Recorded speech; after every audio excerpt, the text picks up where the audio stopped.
It's Sunday and we've had a busy morning. We're up at the crack of dawn to let Connie out because yesterday we literally had all day in bed in the van, absolutely shattered and just catching up on our sleep. So this morning we were up and out, and whilst Connie's been outside all this morning, and while she's been having a little yowl and a little play, I've been put a second coat on the desk of varnish and a couple of little places as well. I've got the hoover out, and it was so dusty in the van from the fire and all the works that I've hoovered all the van. I've wiped all the sides down. I thought about to do, actually I've been doing all the front and the cab and everything, so we're ready for the electrician to come and work on that. Just dismantling a few bits and taking out the old sat nav and things like that that I'll now sell, and things I don't use. I've really got to think about being minimalistic now. I haven't got around to doing the list of things that I need to be able to carry, like this fishing rod for example, and my snow shovel and my walking staff, and the ladder, the step ladder, which is quite big. It'll probably go under the bed hopefully, but I can't get back in the van, so obviously I have no garage now in the camper the way it's been set out. So I'm going to have to write a list now of how I'm going to carry things, or if I can't carry them, what I'm going to use, substitutes and things like that. Connie's still in season, still a bit yowly, but not as bad. My hands are absolutely terrible from all the claws and the attacks and bites and scratches over the last few weeks. I've been bitten to pieces, but it is what it is. I have decided I will neuter her. I just focus on us enjoying our journey and our walks and our adventure. And if that might even allow her to free run as well at some point when we're out in the wild. And if she comes back, she does. If she doesn't, not that I want to lose her, like I said, like the other two. But the whole point is actually having these cats being allowed to enjoy the freedom of the wilderness, and we'll do the best we can to actually allow them to have that. Just giving Connie a bit of playtime now. She's been so good and patient. This is what I got to remember to do, and I've been so exhausted, we haven't been able to do anything and then enjoy it, and she hasn't been in the mood to do anything either. So this is nice that she's now actually in the mood to play. She hasn't eaten for the last few days either, so she's just had a nice bit of tuna to tempt her. Only a few mouthfuls, but at least she's eating. She's nibbled on a few biscuits in the night time and everything, but it's a lot better. Who's that? Rainbow! You coming over here? Got some dinner? Tuna? Puss, puss, puss. I'm also trying to keep the cats at the front at the moment as well, because the wood stain is still drying. Let me see. I mean, I'm still tidying up, but I've just done a second coat on the desk. Cleaned the litter tray out, changed the litter tray, brought my folding chair back in. That goes at the desk, lovely. Whether or not we're space for it, but obviously until I have a loose seat done or anything like that, then I need a chair in here. It may be that will be okay and we find space for the loose seat, but then we're obviously doubling up, losing storage that I can't really do. So that chair will probably be resold with the desk that I bought previously for the van.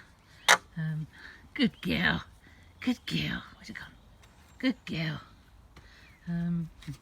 So yeah, it's just trying now. Order a few things for the van that I will be travelling with, some new things, and that would then just mean that everything in the bungalow has to be sold or given away. And just trying to be minimalistic over it all.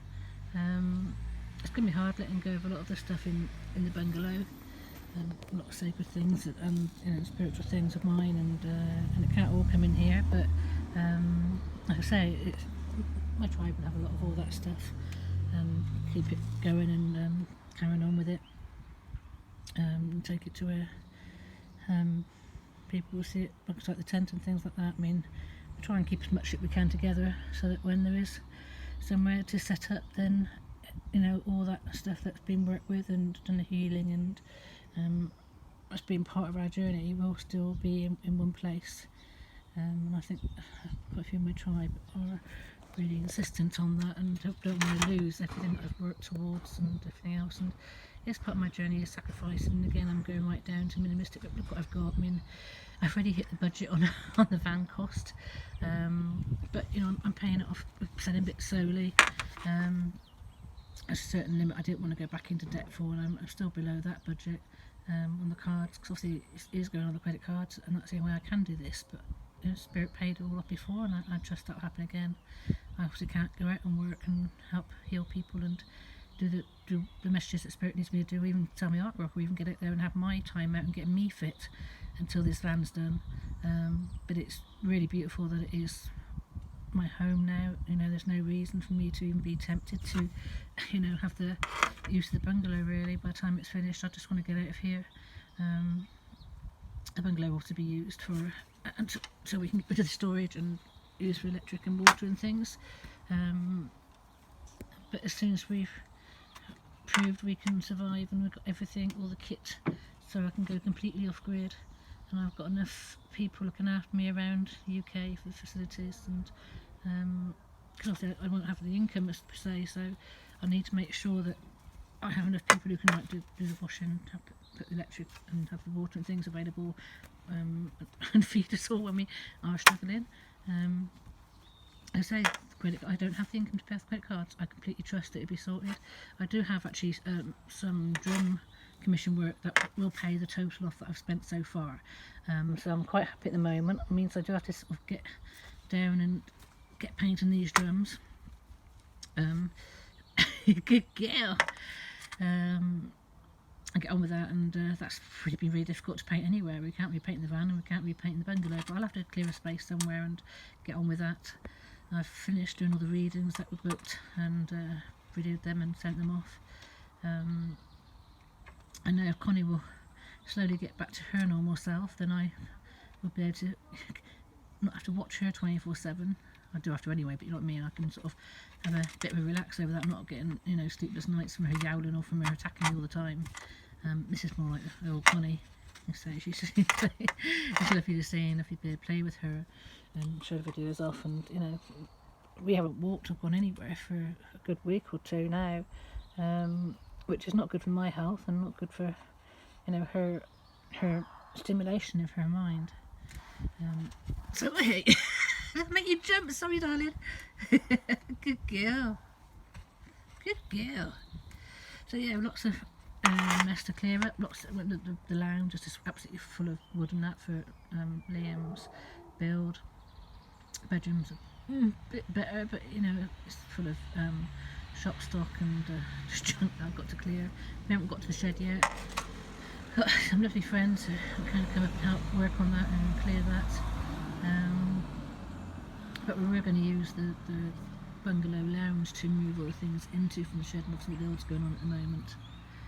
But anyway, it is what it is. We are feeling a lot better today after a bit of a sleep yesterday and last night, and hopefully I can get my head back into work and order and start getting back on track with my work and my painting, and this is absolutely cheering me up no end.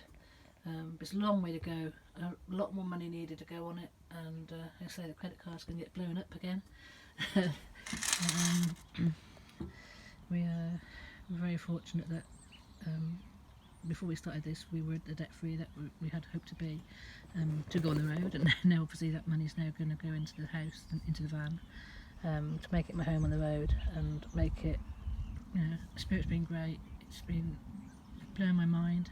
It's made me very emotional that I am this fortunate to have people working to make my dream come true, create the van that's going to help me get out to help everybody else, and I look forward to seeing people out there showing up. See you later.